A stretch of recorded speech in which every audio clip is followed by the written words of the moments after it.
اسدالله خالد بیا داسې څه وکړل چې ډېری مینوال یې خفه کړل. تېر ځل اسدالله خالد د ملالۍ شینواري سره خو اوس یوې بلې پېغلې سره جوړ دی. د یادونې وړ ده چې اسدالله خالد تېر ځل د ملالۍ شینواري سره په جنسي تور باندې تورن شوی و چې بیا په ټولنیزو رسنیو کې د اسدالله خالد او ملالۍ شینواري ترمنځ غږیز کلیپ هم په سوشل میډیا کې ډېر زیات شیر شو او خلکو ورباندې لعنت وویل.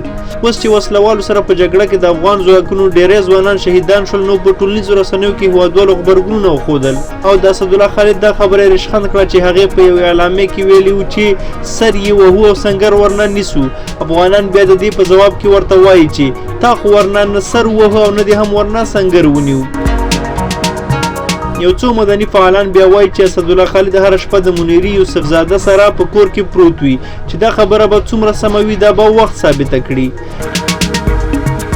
دا اوس زموږ د نن ورځې خبر. د نورو دغسې جالب معلوماتو او تازه خبرونو دپاره زموږ دغه چینل در سره هرومرو سبسکرایب کړئ.